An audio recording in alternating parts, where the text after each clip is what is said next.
So a very good evening to you all. Uma Parthasarthi here welcomes you to Procrastination in Life. Uh, what is procrastination? So it has been, procrastination has been there since last 10, I think 10 years, almost a decade.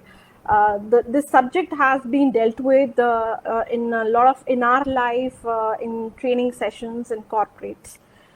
So just to put it in a nutshell, procrastination is the intentionally delaying a task. Intentionally delaying a task which has a deadline, which has an outcome, and there are multiple reasons for it.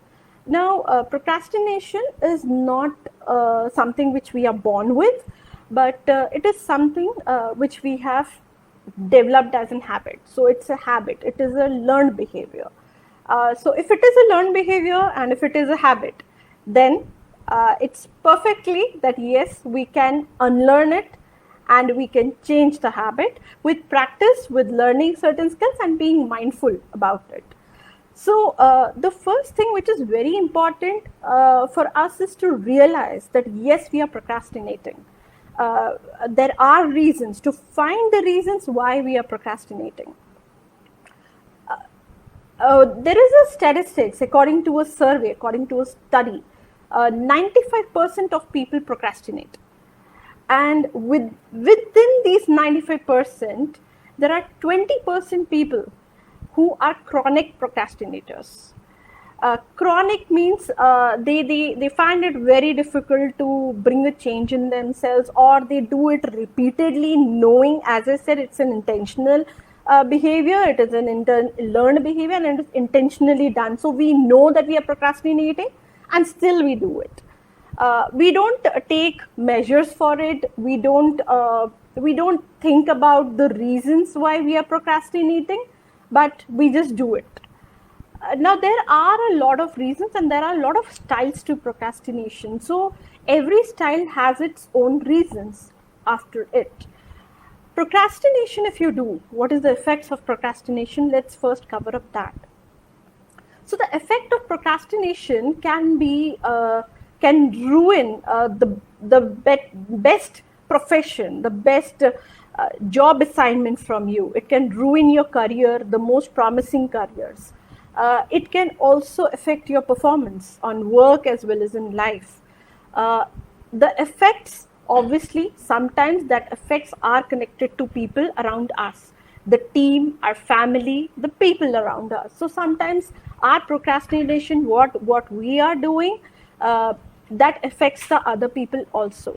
Because a lot of people are dependent on us. The way we are dependent on people to get our work done, similarly, there are team, there are colleagues, there are friends and your family members who are dependent on you. And if you procrastinate, there is somewhere they are also getting delayed in performing their task as per the deadline, because everybody has a task to do and to complete as per the timelines. This also brings a bad image in front of your colleagues, in front of your bosses, your seniors, as well as it will also somewhere bring and develop an image, a negative image in front of your family members and friends also, because even they will feel you are not taking things seriously. You are not taking seriously the effects it is bringing in your family on them. And not last but not the least, it will also make your clients or your team members or your colleagues not to work with you again. Because if you're procrastinating, that means somewhere you are communicating, giving a signal to the other person that yes, I'm not interested, I'm not serious about my work. And when that happens, and as I said, that somewhere your delaying things can affect the other person, they will not take things seriously. They would never feel like going ahead with you and doing anything, any task further in future with you. So that's how you even lose opportunity. So here are few points. These are 4-5 points which I covered with you, how it affects. There are a number of points, but these are the major points which affect our life, which will affect our relations, which will affect our performance, and it will affect our completely, it will change our behavior, our image. Now, when we are procrastinating, there are five styles of procrastination. One is anxious procrastinator. The second one is fun procrastinators. Third is uh, plenty of time procrastinators. Fourth is disorganized procrastinators. And fifth is perfectionist procrastinators. So now let's take them one by one. First, we will cover up the different signs of these procrastinators. What happens? What are the signs? How can you, when I will share the signs with you, you will come to know, at least you will get an idea what kind of procrastinator are you. So we will take up one by one, and then we will also cover that. We will also cover how to overcome our styles, the styles of procrastination. So the first is the anxious procrastinator. Now, why people get anxious when we get a task? Why we get anxious?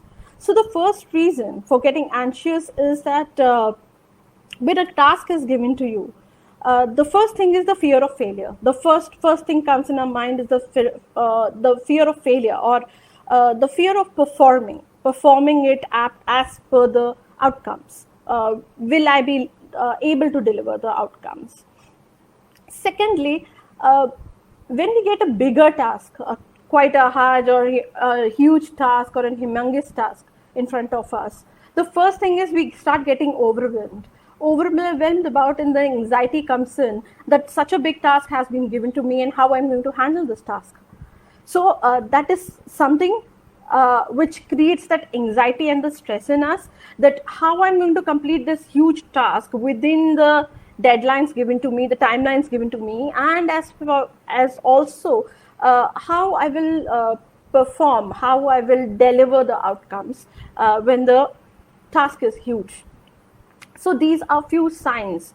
Whenever you get, now when I'm sharing the signs with you, you can recollect in yourself that what is your type. As we go further, I will share few more signs about the different other styles also. So you just have to just being a self-aware, just have an insight on yourself that how you procrastinate, what is your style. Second is the fun time one. Now, fun time is because of the social media, because of the different platforms available with us in the social media, there are a number of distractions for us. So that's where things start, because we start getting distracted in the sense we are busy with the chat. If there is something interesting game is going on, we don't really want to move out of it, and we really feel that some task has come and we really feel, okay fine, let me end it, or okay, let me win this task, let me complete this game, let me win this game, and then I will cut it off and then I will start with my task.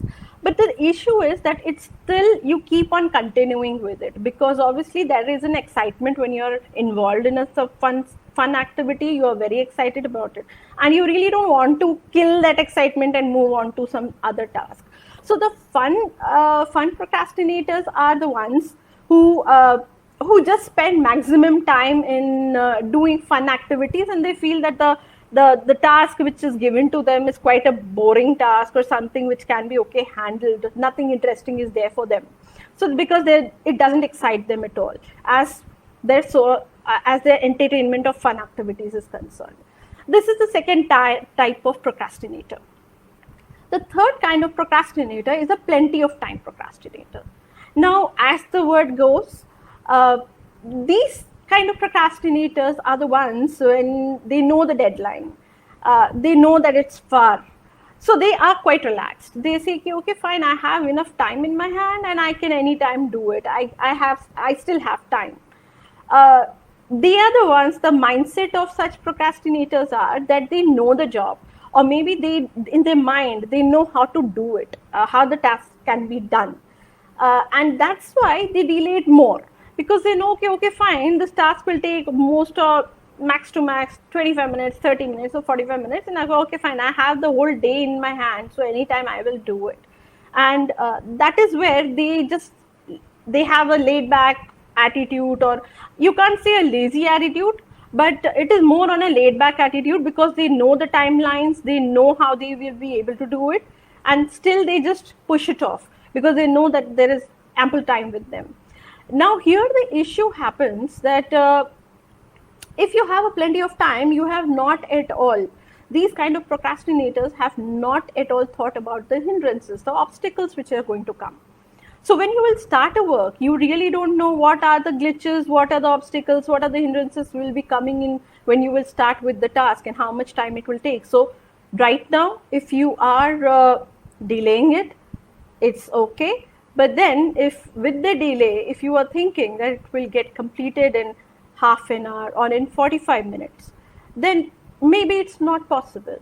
Maybe the time you will start, the time you will start doing the job, uh, you will deal with a lot of obstacles. There will be, maybe possible there is a technical glitch, or maybe possible there is a connectivity issue, or maybe possible the person whom you need to contact with, or you need to keep that person in loop while doing a task, or asking something, or taking, maybe you are stuck with something and you want someone's help, and that other person is not available with you. So these are the things which are not being considered, and that's why they feel that okay, there is a plenty of time. This is the third kind of procrastinator. The fourth kind of procrastinator is the disorganized procrastinator. Now again, disorganized has been connected to procrastination in a broader way. Most of the procrastinations happen due to disorganization also. Now why? Because now disorganization also has a lot of factors, a lot of types. So the first type is that you yourself, you have put yourself in a mess. You are into a mess.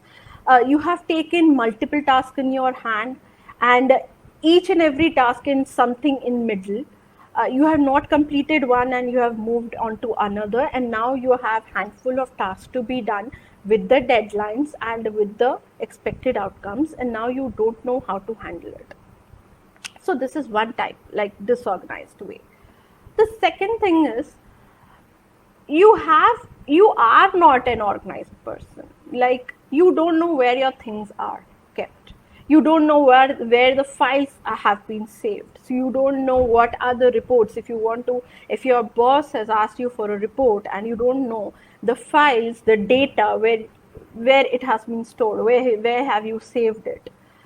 This is another type where you are not organized in your placing of things, or organizing or specifying a place for it. This is the second type. The third type of disorganization happens when you are completely disorganized from mind. Disorganized from mind means you don't have a specific timelines, you don't have a specific purpose, you don't have a specific object in front of you. There is nothing, there is no purpose to your task. If a task is given, you don't know what is the purpose of it, and you don't even bother about it. So the thing is that when you don't have a purpose to the outcome, towards the outcome, you don't align yourself, attach yourself to the outcome, to the result of the task. You will completely be not interested in knowing what is required to do a job. And then when you start procrastinating it, because obviously it will take time to bring out all the data, it will take time to collate everything together, or bringing the specific things from your all mess, or maybe there are too many things in your hand, so you will take time first to even think about that, where to start, what to start, and this new task has come up. So should I start this or should I start that? So that can be one of the ways. So these are the reasons why you start procrastinating and delaying the new task, because you feel that you're already into something mess. So let's complete that, or maybe let's collect the data and then start with it. The fifth one, the last procrastinator, is the perfectionist one. Now, perfectionist, yes, a lot of feel perfection has been looked like into the perception about perfectionism is more of on a positive side. And yes, to be perfect is positive, but to what limit you are taking the perfection, that will affect you a lot. That really generates a lot of stress. So when a perfectionist, if a task is given to a perfectionist, the first thing what they think about is that how can I be perfect up to the standard, the way it is expected, the outcome is expected. So how can I be the best and the most perfect way of dealing with this task or completing this task? Now here what happens when they start with the first step, and they face some kind of hindrance, or maybe the outcome of the first step happens and the outcome, or they face an obstacle, or maybe they are not able to take out bring out some meaning out of it from the first step. That is the only time they start getting demotivated and stressed. They start questioning their capability. They start feeling like that maybe I am not that much capable of completing the task as per that standard. So it is not about that they question their ability to completing the task, but they question their ability to complete the task on perfection, because they want to be perfect everywhere. So that makes them, and they spend a lot of time planning about how to be perfect. How can I what is the limit of perfection? So the problem with them is that first they will decide what is the benchmark of perfection, what is required, so I should touch that benchmark, and then only I will start this entire task. So till the time they don't, from their mind, when they are thinking and planning, from till the time they don't reach that benchmark, they plan till that benchmark of achieving the benchmark in their mind through planning, they will not start the task. And if they start, and if somewhere they face a glitch and they feel that somewhere the outcome will not be as per their standards, required standards, then they start getting disinterested in the task. They feel like, okay, fine, I don't want to be a failure. So they don't want to show their flaws. They don't want to show that somewhere they lacked in giving an outcome or performing in the task. So this is the fifth kind of procrastinator. Now, these are the different signs of procrastinations as per the styles. So this will give you an insight what kind of procrastinator are you. So are you an anxious one? Are you a fun type one? Are you a plenty of time one? So a plenty of time is a very, very good example of a student. So we all as students, we all we were never prepared with the exams. So every time the timetable used to come, we were aware, okay, this is the date when it will start. So before that, we used to be very cool about it. Most of us, as I said, 95% of people are procrastinators, and students, this is very common in students. So this is the plenty of time procrastinators. The fourth one is the disorganized one, and the fifth one is the perfectionist one. Now, how to deal with these signs, how to deal with the procrastination. Now, before moving forward with finding out the incredible ways of overcoming procrastination in life with the styles, in keeping in mind the styles, first, when you are procrastinating, the first most important thing is to be mindful about it.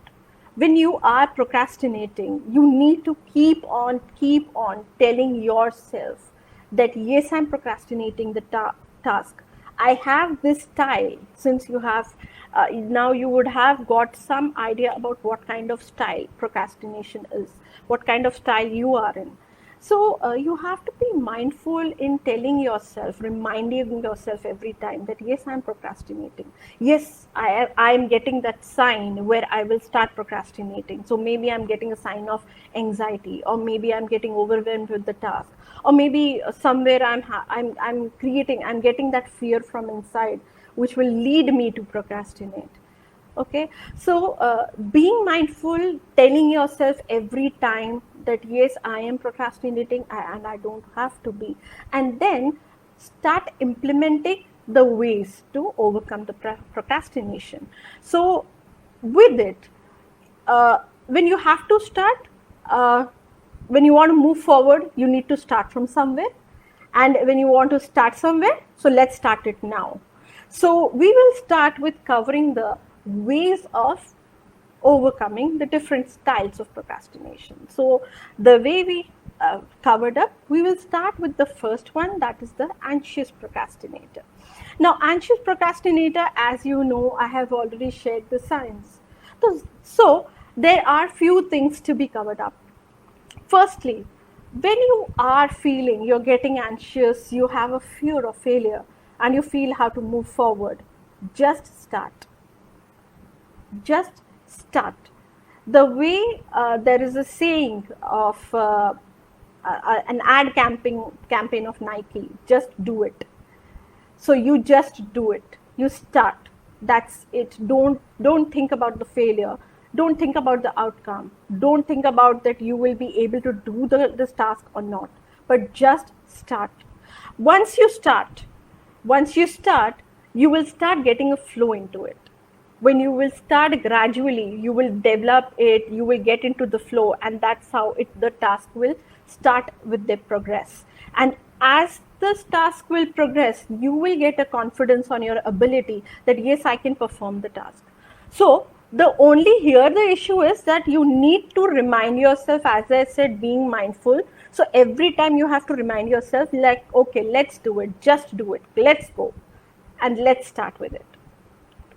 Before starting, if you feel that the task is very huge, and you don't know how to start and how to reach the outcome, the result, so you can break the task into different segments. So you can segment it with small goals, and then you plan the outline, you plan the step by step process, how you're going to complete the first task and then move on to other, and then from the second to third. So every once when you will get a very small in hand, a small task in a small segment of the task in hand, you know that you don't have that overwhelming, you don't have that anxiety that how I'm going to complete it. Once you complete this, move on to the second task, and that's how the chain will start of progressing, and that's how you will start getting confident about your ability to follow it. The next is associate some positive messages with the outcome. So since anxiety keeps on making us more of negative towards it, towards our ability, it is more of a fear on our ability, will I be able to do it or not. So always link yourself with, link the task, link the result of the task, the outcome of the task with something positive message. Now just let me give you an example. So we are in the lockdown, there is a lot of uncertainty, and obviously uncertainty again is a negative term. There is a lot of being the COVID-19, there is a fear. There is a fear that our family should be safe, the relatives should be safe, the people who are not around us but they are far away, we always pray that they should be okay. Now, this is the one side of lockdown. This is the one side of it, that yes, the economy is going in a disastrous condition. The businesses have taken a deep dive fall. Uh, we really don't know when the entire thing will normalize, when we will get out of COVID-19, or when the economy will bounce back, and when the businesses will run and will have their profit, and the jobs are lost, so they don't know when the jobs will come out. So that is one side of lockdown. But have anybody taken out and looked at the positive side of lockdown? So for me, lockdown has bring a lot of things to me. It has given me my me time. This is the time I can spend with myself, with my family. I am getting enough time to invest in myself, because I was running 9 to 5 job. I was continuously running, coming back and taking care of the house and everything. So we never got time to look back on us, where things went wrong, what we can do, how we can upskill ourselves. There are certain hobbies, certain interests which we just left somewhere, and we just forgot it somewhere, rather, because every time there is an folding and folding, layering of things coming on, our commitments, our responsibilities, our work. So this is the time to get inside, to be self-aware, to rediscover yourself, your skills and your interest, and just to ensure that you, at least this time, you play around with your hobbies, you spend time with family, do something which interests you. So I always looked at it. So I just felt like, why not to invest this time in something good? And this is one of the things what I'm doing, because I love doing it. So that's how, start looking, attaching positive things to every task or every moment in your life. That's why I said that it is not procrastination at the workplace. This is procrastination in life, which I have taken as a topic, because in life also we have to keep on thinking, not to delay tasks, not to have a fear, always attaching something positive to things, to any task given to us, to the outcomes, what is there for me. And I feel that everywhere, every task, every situation has something positive for you. Every situation brings something positive for you, maybe a learning, maybe an opportunity, maybe just being yourself. So you will get something out of it. Then practice saying no to others. So when you have a huge task and you're facing the anxiety, so just be sure that, uh, start saying no. Start saying no, because you can't take anything else right now. You are already involved with something. So it is just that ki, hi Ishprita Kaur. So it is, just ensure that you start saying no, because you already have a task in hand. You already know that you need to perform it well, and you have to complete it on the deadline, so you cannot take another one. So the term of multitasking is really a myth, because you are training your mind to get distracted. So take one task at a time, complete it, or at the as per the deadline, as per the timeline, as per the required outcomes. So that will give you a confidence, that will give you a good learning about the task, and also that will build your image in your seniors and your uh, colleagues face. That the brand will build. Your brand will get built, because you have done the task as per the expectations. So this is how we will cover up, or you can find ways of overcoming anxious procrastination. Now, moving ahead with the second one. The second one is the fun time one. Now, this procrastinator, the best part about the fun time one procrastinator is that they don't find task exciting. So the excitement what they get from games or from the activities, fun activities, what they do, they don't find similar kind of excitement when doing a task. So how can you relate yourself to a task? How can you make it more fun for you? The first is that, as I said earlier, also you need to be mindful. So tasks, obviously, if it comes with a responsibility, task comes with a commitment.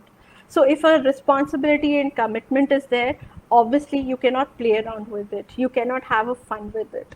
So, but to make it more exciting for you, you can attach a reward to it. So just you can say that, okay, fine. For example, you would like to play a new game. So you will just feel like, just reward yourself that, okay, fine. After I complete this task, I will take the task right now. I'll complete it, and once I complete it, I will just sit and relax, and I'll just enjoy my game. Because when you procrastinate, your subconscious mind keeps you hammering. It keeps hammering you that there is a pending thing lying down. There is a pending task lying. You have to complete that pending task. So if you are even involved with a fun activity, your subconscious mind will keep hammering you that you have to perform, you have to just complete the task, and you have to revert to a person. So before getting into that, why to delay it? Why to put yourself into that pressure subconsciously at the back of the mind and still you are playing? So better just start, complete the work, and then reward yourself by playing or doing your fun activity. So you can give yourself a treat. Then that is also, if you will delay it with the fun activities, the problem happens that when you procrastinate and at the last moment, when you delay it and at the last moment you try to finish it off, firstly, maybe you will not be able to finish it as per the deadline, timelines. And if you even finish it, the second thing is it will surely affect your performance and the outcome of the task, which will affect the trust, the faith the person has laid in you, who has given you the task. So better to first complete the task and then just enjoy your life. This is the second one. The third one is plenty of time. Now this is one procrastinator who knows how to get the job, to complete the job. They know very well that they will be able to. They have all their plans set in mind. But then the only one thing which is not there is that they don't cover up the obstacles, the hindrances which they will face. So plenty of time, again, if you drag it, it will lead to affecting your performance, affecting the outcome of your job, your task. And maybe if you, at that time when you start the task, and if you don't get the right kind of support, or maybe the other person is not available to support you, or maybe the person is not very well, you are not very well up to, you don't know where the task, and you have just faced some issues or glitches in it, then the issue happens that you will tend to delay, and that will create a stress level in you. So it will create a stress level, it will generate a tension in you that too you need to deliver. So when you have a plenty of time, don't procrastinate it. Just ensure to finish the task first in hand, so that then you can relax and you know that you have already done with your work, you have done it with your 100% ability, as per your abilities and capability, and as per the required outcome. Then there is the fourth one. The fourth one is the disorganized one. So now the disorganized one. Disorganized procrastination has been linked to procrastination a lot. Disorganized.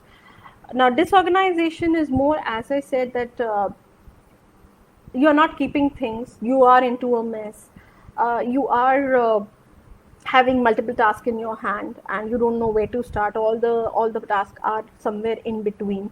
So you can do only one thing. Start with your Eisenhower's urgent important matrix. So an urgent important matrix will give you an idea which tasks are the most urgent and important, which are the tasks which are important but can be done later, which tasks are very urgent but not very important, and which tasks can be just kept for some time. So they are not even urgent, not even important, they have some time. So this is a matrix, this is a Eisenhower's urgent important principle, which will give you insight, which gives you an insight on how to prioritize your task, so that you know what to start, which task to start first, and then following the other tasks. As well as the second thing, the second tool which can help you is scheduling your work. So scheduling your work means that you should know when, for a particular task, if I'm going to start the first task, and if you feel that that is an urgent and important task in your hand, so what are the things required for it, what I'm supposed to do for it, whom I'm supposed to contact, or what are the data, what is the resource, what are the support I will be needing for that completing of the task, what time I need to start so that I can complete it on time, I can end it on time. So this is a schedule, how you're going to start the work, till what time you're going to complete it, what support and resources you will require, and how you expect that what kind of outcome you will get from it. So this is a disorganized one. The fifth and the last is perfectionist. So the perfectionist procrastinator. Now, being perfect is good, but start accepting, be mindful and start accepting that nothing is perfect in this world. There always can be a flaw. You just have to give your 100% ability to it. So just give 100%, because somewhere, if the task also doesn't turn out as per your expectations, still at least you know that you tried your level best. It was the 100% what you given to the task, and that's all you could do. So we can only give 100% to a task, whatever is our ability and capability. As per our capability, we can give 100%. But how it turns out, that all depends on, this is not in your hand. So if some flaws happen, it happens, because nothing is perfect. So you have to keep on mindful, you have to keep on reminding yourself that there can be a flaw. It's not necessarily that you need to touch that benchmark, and if you don't touch it, then everybody will start maybe not keeping faith on you or not trusting you. It's never like that. So just be what you are, and accept what is there, what is coming in front of you. If you want to give your 100% to a task, then, and if the task is huge, break it into segments, and then it will become easier for you to focus on the first segment of the task at one given point, giving your 100% to it, and then moving on to the second. So the thing is that you will get a one by one way when you will start completing the segments and moving towards the result, to the end of the task. At least you will start getting a satisfaction that yes, with every segment you are giving your 100% to it and moving on. So never, don't look back and again criticize yourself. So perfectionists have a habit of criticizing their own work, but accept that there is flaws, and never go back and look at it and just feel like it could have been better. You have given your 100% ability, you had done your homework, and then that's how you have performed. So just move forward. Also, practice saying no. Practice saying no, not to others, but to yourself. So this is the only style which has to keep on practicing saying no to themselves, that just stop looking at things that I need to be perfect, because that will really push you off, that will really delay your performance, giving the results, giving the outcomes. So instead of just delaying it and then taking that stress that yes, you're not able to do the task, better to start the task, divide it into segments, give your 100% to each segment, and just move on and progress. That's it. So just be, every time keep on saying no to yourself. The moment your perfectionism starts hindering you and doesn't let you move forward or start a task, so just start saying no. So these are the few things which I covered up, that the signs of procrastination, the different styles of procrastination, the signs related to these styles, and the ways of overcoming these different procrastination styles. So hope I helped you out with all the information. Since I'm open, I'm keeping this forum open now with the question and answer. So if anybody has any questions, you can drop me in the chat box.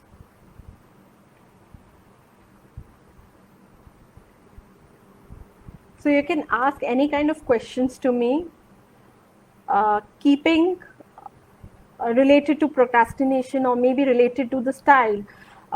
If you are aware, if you have got aware about your style of procrastination, so if you want to know more into it, how to deal with it, or is there something else I can help you with, so please let me know.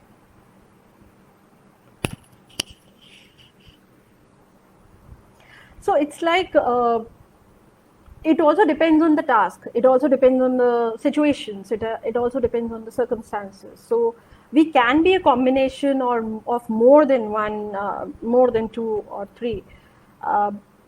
We keep on shifting. It depends on our nature. So maybe you're not a fun type. You don't like to delay your tasks because you are a perfectionist, or maybe because you have the anxiety. So if you are an anxiety person, you will not get involved with the fun. You will not be a fun time procrastinator. So it depends on our behavior, the personality what we have, that we carry. So that kind of, it is related to more of our psychology and personality, that the kind of procrastinators we make ourselves.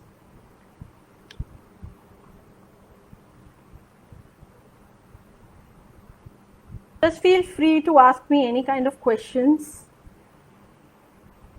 I'm open for it.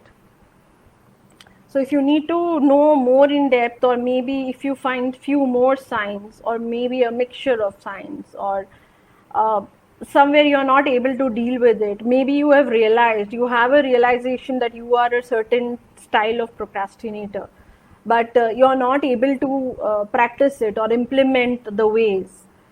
So if you would like to know anything about it, so yes, we can get in depth and we can discuss about it.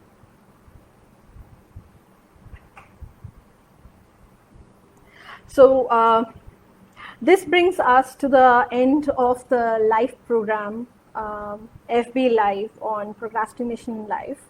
I thank you all who were present for this session and who supported me. So thank you so much. Have a great day.